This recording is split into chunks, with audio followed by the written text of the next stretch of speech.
Essa semana eu fiz uma pergunta bem simples no Instagram. Se você tivesse 1 hora para conversar comigo, sobre o que a gente conversaria?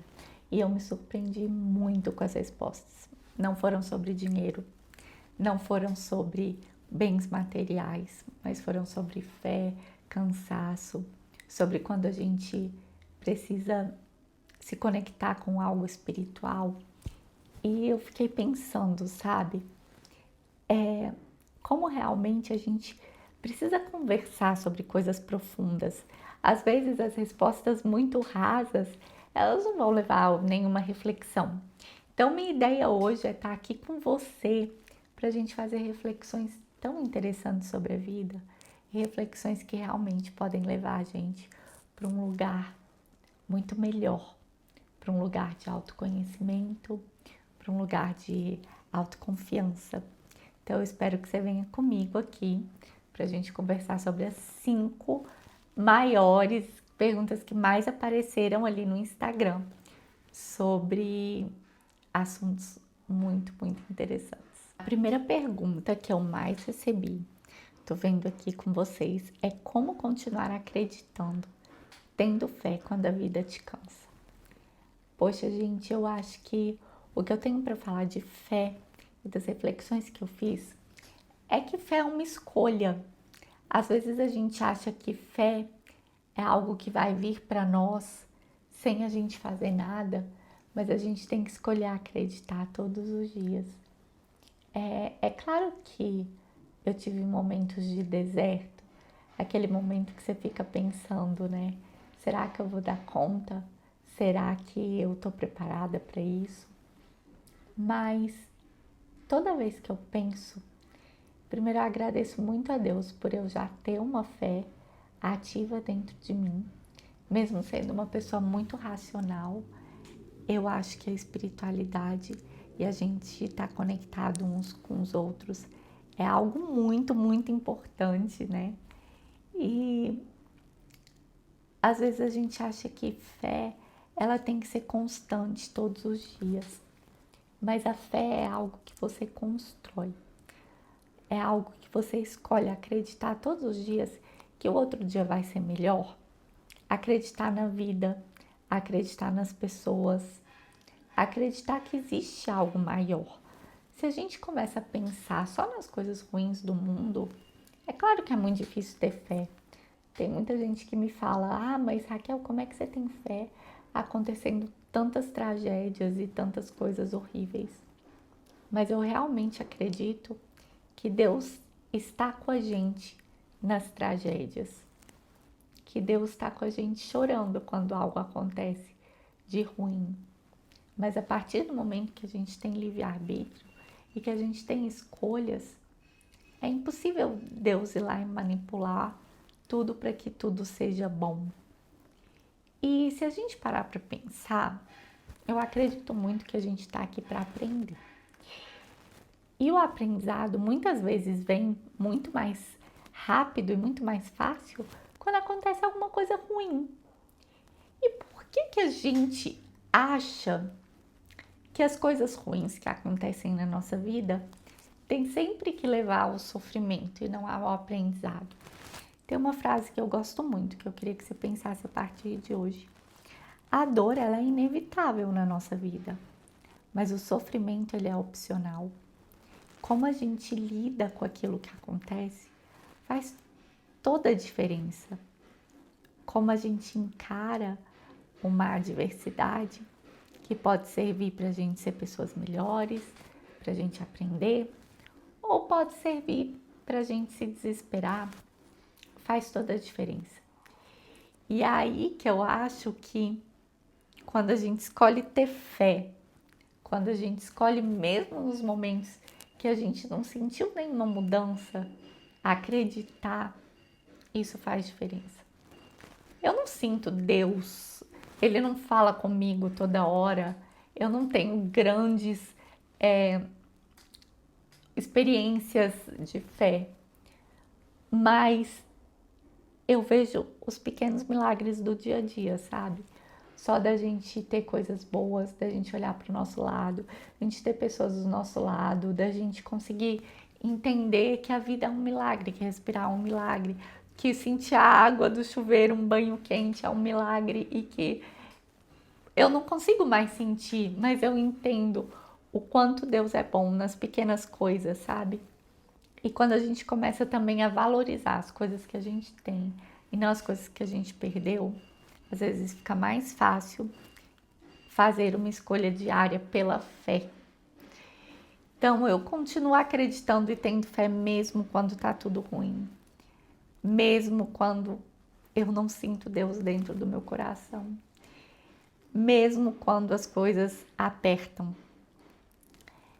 E eu acredito que isso é um estilo de vida e que é muito mais fácil a gente seguir adiante quando a gente escolhe acreditar. A segunda pergunta foi: como seguir em frente quando ser grata e feliz parece difícil?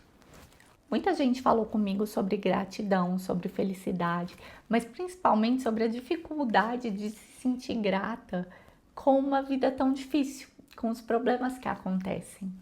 Teve uma pessoa que me falou: a minha vida tá tudo bem, mas eu não consigo me sentir grata nos pequenos momentos, eu não consigo sentir essa gratidão. E eu tenho algumas coisas para te falar sobre isso. Eu entendi que era possível sentir gratidão quando eu comecei a separar que a gente não precisa ser 8 ou 80.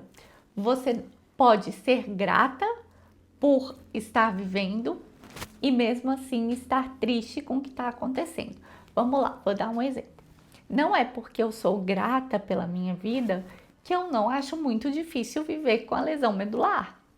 Então você pode ter medo do que está acontecendo com você e mesmo assim ter coragem para hoje decidir ouvir esse vídeo e tentar superar 1% aí do que está acontecendo dentro de você. Não separa como 8 ou 80 o que acontece. Você pode ser uma coisa e outra. Você pode ter medo e coragem. Você pode ter tristeza e felicidade. Você pode ter desamparo e gratidão juntos. Então, quando você entende que as coisas podem acontecer em paralelo, fica mais fácil a gente colocar gratidão na nossa vida. Por exemplo, você pode saber que sua vida não está andando do jeito que você gostaria e mesmo assim ser grata pelas pequenas conquistas que você fez hoje. Você pode saber que a sua saúde não está boa e mesmo assim ser grato por ainda assim poder andar ou comer sozinho ou ser independente.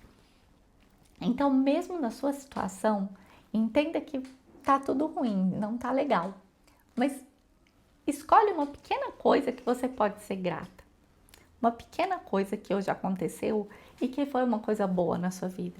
O sorriso do seu filho, o estar com eles em casa, ou ter um teto em cima da sua cabeça, ou ter conversado com alguém alguma coisa positiva, ou estar refletindo agora aqui nesse vídeo comigo sobre alguma coisa que você não tinha pensado antes.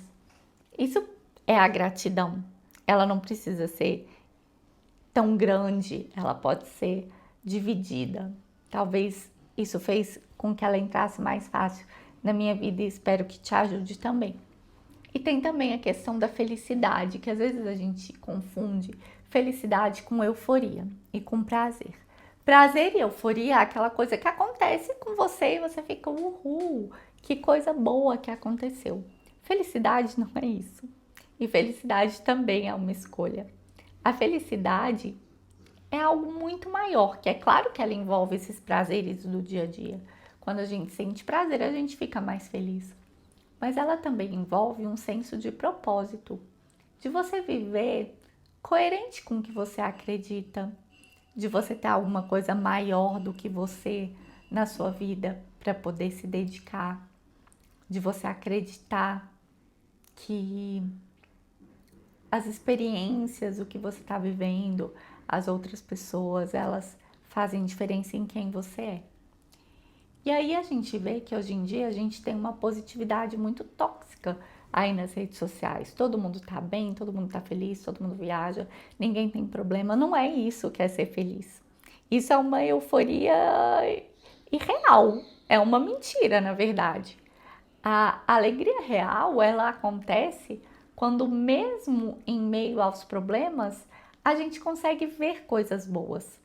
Porque nas coisas boas existem coisas ruins. E nas coisas ruins existem coisas boas. Entenda o que eu estou te falando. Vou dar 2 exemplos por mim que vão fazer toda a diferença. Nas coisas boas, vamos dizer, você tá super feliz com a sua família, em casa, curtindo um filme com seus filhos. Ok, isso é muito bom. Mas existem coisas ruins, porque você deixou de fazer alguma outra coisa que você queria, porque você às vezes perdeu uma oportunidade no seu trabalho, se você ao invés de ficar com a sua família à noite, tivesse lá trabalhando mais. Enfim, gente, a gente sempre tem os dois lados. E nas coisas ruins, por exemplo, vou dar um exemplo meu.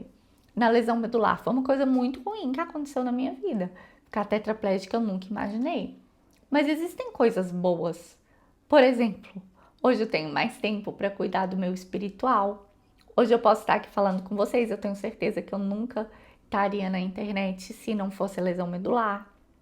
Então, existem coisas boas também quando acontece uma coisa ruim com você. E você conseguir identificar isso faz você ser mais grato e mais feliz. A terceira pergunta foi muito interessante. Como superar uma coisa sem virar uma pessoa dura ou fria? Nossa, eu acho essa pergunta tão legal, porque eu já me questionei isso várias vezes. Tipo, como eu posso não endurecer em meio a tantas coisas que eu tive que superar? Se vocês me acompanham mais, vocês sabem que eu tive a lesão medular. Ano passado eu tive 2 internações gravíssimas com risco de vida. Tive uma trombose, tem a questão de ser mãe, que é uma questão muito difícil para mim, que eu não sei, ainda é o meu sonho, né? Não sei se como vão vir meus filhos.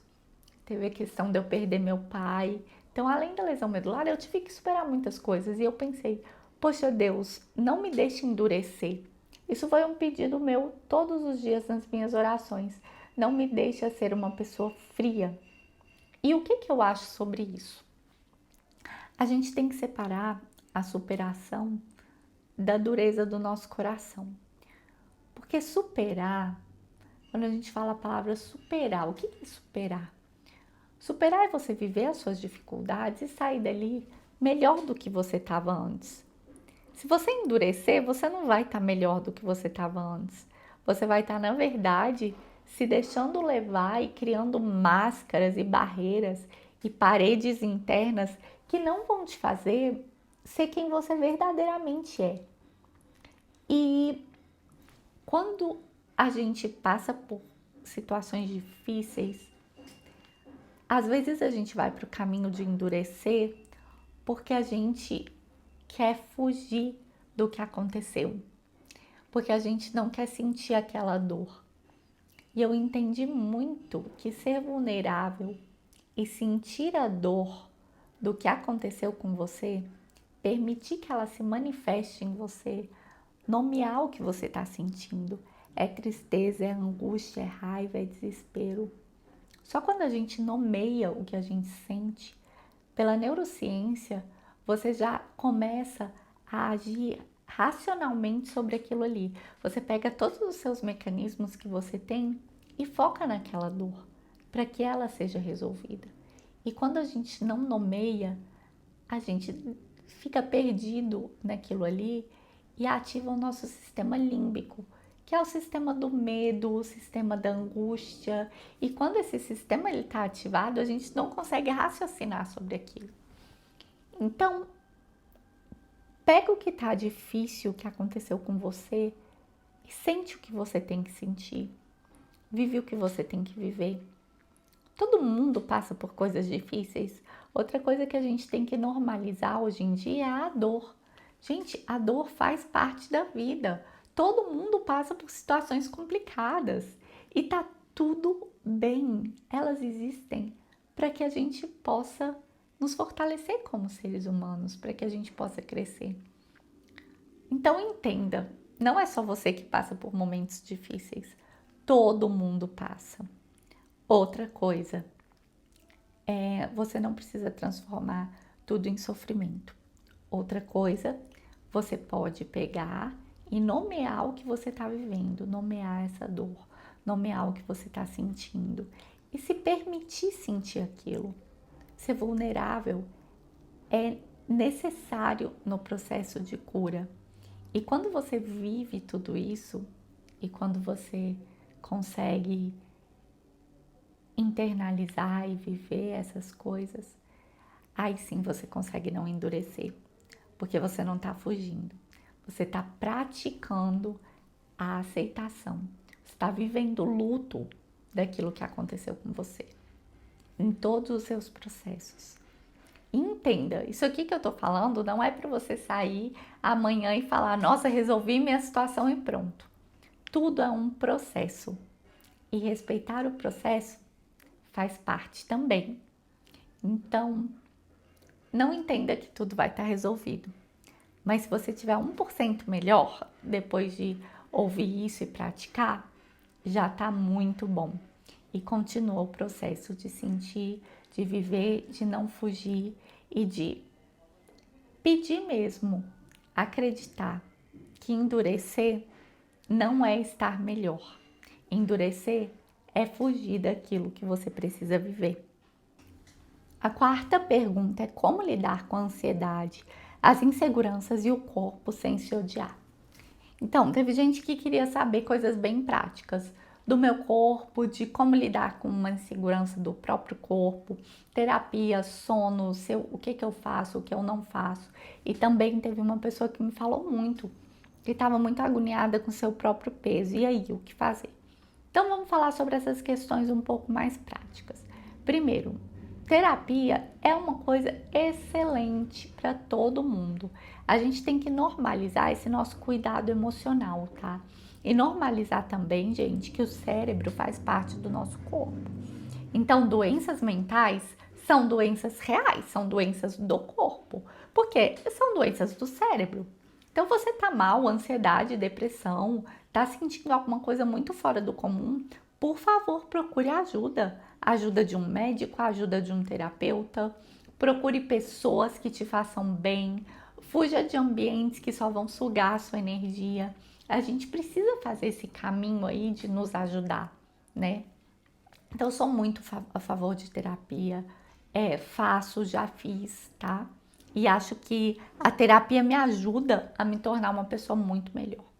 A gente tem que entender também que a ansiedade não é assim, meu Deus, eu sou ansiosa, que fraqueza, tarará. Não. Ela é um sinal de alerta de que algo não está bem. Lembra quando eu falei na outra pergunta que a gente tem que se permitir sentir? Às vezes a gente fica ansiosa e pensa, putz, estou ansioso tal e foge daquele sentimento. Talvez você tentar entender o que é essa ansiedade dentro de você, caso você sinta isso, sabe? O que ela quer dizer? De onde ela vem? Aí a gente começa o processo de cura. O Efeito Supera também, que é o meu curso, a gente fala muito sobre isso, sobre como fazer esses rituais, sobre como melhorar. Então, se você tiver interesse, tem lá na bio do meu Instagram, vai lá para você conhecer melhor. Porque ele também é uma forma de você cuidar de você de dentro para fora. Outra coisa que é a nossa relação com o nosso corpo, né? Eu gosto de mim, eu não gosto, eu me vejo mais gordo, eu não me sinto bem. Gente, meu corpo mudou completamente depois da lesão medular. E é claro que é muito difícil você se olhar no espelho e olhar e aceitar um corpo que você não gosta. E aí eu te falo, quando a gente não gosta do nosso corpo, não gosta da gente, a gente costuma fugir do autocuidado. Então você começa a se punir, você começa a não se cuidar, você começa a se olhar no espelho, se achar feia, com cabelo horroroso, gorda, enfim. E aí o que você faz? Ao invés de fazer uma maquiagem, de se arrumar, de colocar uma roupa que te valoriza, você faz o quê? Um desleixo total. Primeira coisa que eu te falo, comece com o autocuidado. Você está olhando para você, você não gosta do que você vê, se cuide mais ainda. Faça algo por você. Faz a unha, cabelo, faz uma maquiagenzinha. Primeiro, isso vai te mostrar que seu corpo tem valor, que você tem que cuidar do que é seu. E quando a gente deixa para trás, é muito mais difícil. Uma vez, eu tava na terapia, né, já falando de terapia, e eu falando pra psicóloga, nossa, não tô me sentindo bem, não tô me sentindo bonita, não tô me sentindo...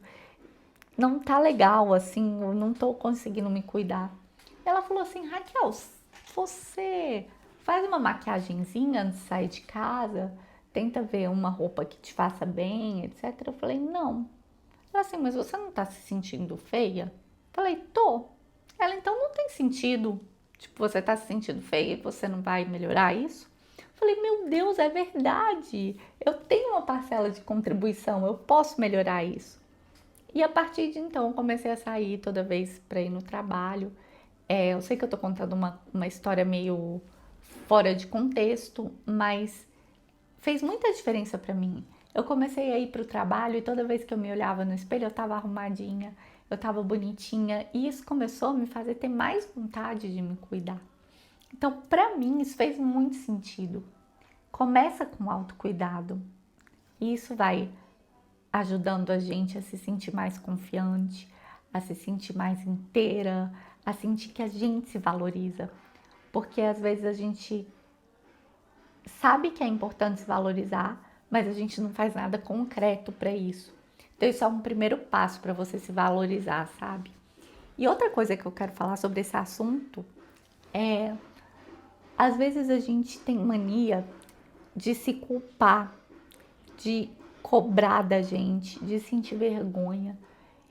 E quando a gente faz isso, mais uma vez, a gente está se atrapalhando muito.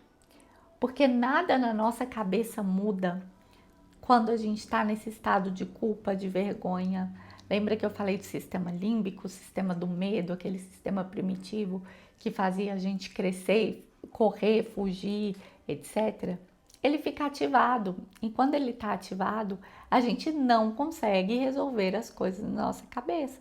A gente não consegue usar o raciocínio, acessar as emoções e fazer tudo o que a gente precisa fazer. Então, ter vergonha de si atrapalha muito. Um caminho para a gente percorrer é a autocompaixão. Tem até um vídeo no YouTube que eu falo sobre isso. Você pode procurar. Quando a gente consegue lidar com a gente com autocompaixão, como se a gente fosse um amigo nosso e a gente estivesse aconselhando e falando para ele o que ele tem que fazer, tudo fica mais fácil, sabe? Então você pode respirar fundo se você está sentindo ansiedade, insegurança e tentar só pensar, por hoje eu vou me tratar um pouquinho melhor. Eu vou cuidar de mim, do meu corpo e eu vou cuidar da minha mente também, não me culpando, não sentindo vergonha, mas tendo compaixão por mim. Eu tenho tanta compaixão pelas outras pessoas, mas eu não tenho por mim. Então feche os olhos mesmo e deseja essa autocompaixão para você. Respira fundo e lembra que tudo é um processo, como eu já falei. Nada vai vir perfeito, concluído, sem nada para você melhorar. Então, as coisas não vão mudar do dia para a noite, mas se você tiver 5% melhor amanhã, 1% melhor amanhã, você já está no processo e no caminho. E a última pergunta que a gente vai falar hoje, espero que essas reflexões estejam sendo muito positivas. Já curte aí se vocês estão gostando e comenta aqui o que foi melhor desse vídeo. Eu quero continuar séries de perguntas do Instagram aqui. Então, se você gostou, me avisa que eu vou ficar muito feliz em continuar conversando, assim, conversando como amiga mesmo, sabe? Abrindo o coração, porque eu acho que essas conversas profundas faltam às vezes no nosso dia a dia, né? Mas a quinta pergunta foi como continuar vivendo com verdade, mesmo depois de tudo. Muita gente falou que só ia me ouvir, sabe? que o que eu tenho para falar é importante. Isso me tocou muito. Teve uma pessoa que falou: só quero falar sobre viver e não ter a vergonha de ser feliz. Que eu gosto tanto dessa música. Não vou cantar para vocês que eu sou péssima, péssima, tá? E eu pensei, né? O que a gente poderia conversar? O que a gente poderia falar? E eu acho que tá faltando muita verdade no mundo, na vida, na forma como as pessoas estão vivendo.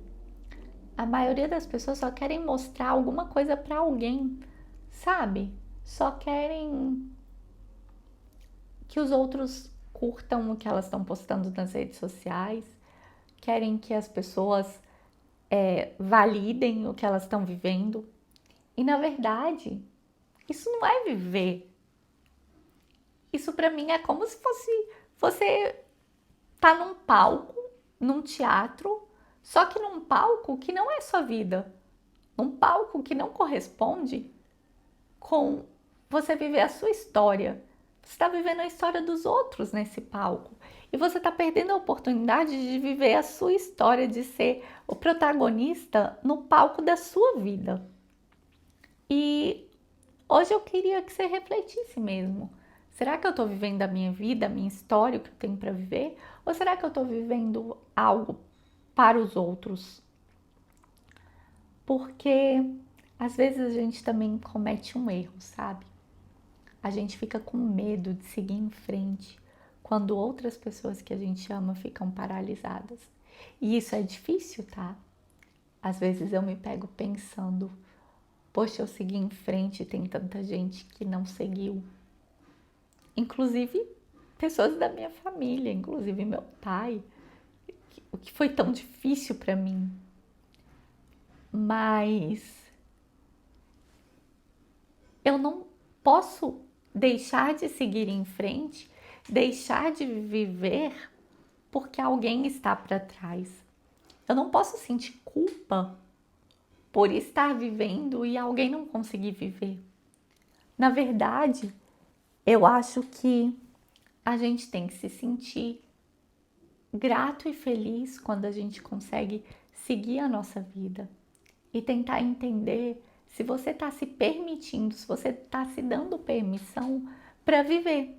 Ou se você está preso em alguém lá no passado ou em alguém da sua família que não conseguiu ir para frente, você também não está indo por causa disso. É muito profundo pensar, mas você já se questionou se às vezes a sua vida não está sendo verdadeira porque você está presa em algo do passado e não está se permitindo? Porque quando a gente se permite viver e não ter a vergonha de ser feliz, né?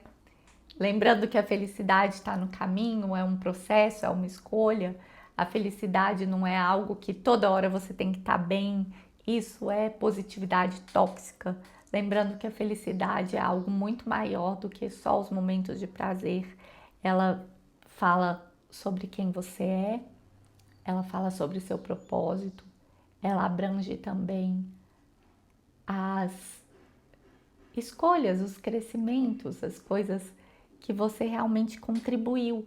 Porque eu realmente acredito que você tem algo para contribuir no mundo que só você pode fazer. Eu não posso fazer no seu lugar, o Papa não pode fazer no seu lugar, Buda não pode fazer no seu lugar, ninguém pode fazer no seu lugar. Você tem um propósito aqui. E será que você está vivendo isso que você veio fazer? Que no fundo você sabe o que é? Ou será que você tem se esquivado disso? Porque quando a gente vive com verdade no palco da nossa vida, sendo protagonistas disso, a gente consegue entender que a vida é um milagre, entender o que é a felicidade, agradecer e viver inteiro. Entendendo também que existe dor, que existe processo, que existem dias ruins, que existem emoções ruins. E tá tudo bem, não é porque você sente uma emoção ruim que você é ruim. Não é porque você sente tristeza que você é uma pessoa triste. Eu sou uma pessoa muito feliz e eu sinto tristeza, raiva, angústia. Eu me sinto perdida às vezes. Eu me sinto decepção, frustração, muitas vezes no meu dia, mas não é isso que me torna uma pessoa frustrada ou que me torna uma pessoa nervosa ou que me torna uma pessoa de mal com a vida. As emoções elas acontecem para nos sinalizar alguma coisa. Então, separa você da emoção que você está sentindo, sabe? Separa quem você é do que você sente. E entenda que quando você está no seu palco, no palco certo, as coisas fluem melhor. Então hoje, se você está no palco certo, que bom. Agradeça, sinta um bem-estar por isso. E se você não está vivendo o palco da sua vida, eu te convido para começar a viver no palco da sua vida, para começar a fazer o que você tem que fazer nesse mundo, para começar a viver, que é muito mais que existir, né? Eu realmente amei conversar sobre essas coisas. Amei conversar sobre viver com verdade, conversar sobre como a gente pode ser feliz, conversar sobre as dores que acontecem com todo mundo e ter conversas profundas com vocês. Se vocês gostaram desse formato aí de vídeo, da gente conversar um pouco, de falar sobre coisas do Instagram, de pegar as 5 maiores perguntas e ir respondendo para vocês, comentem aqui, me falem, porque eu amei fazer isso. E espero que vocês tenham gostado e que tenha sido um vídeo muito produtivo para você, tá bom? Um beijo, até a próxima e fiquem bem. Que a felicidade possa encontrar vocês no caminho.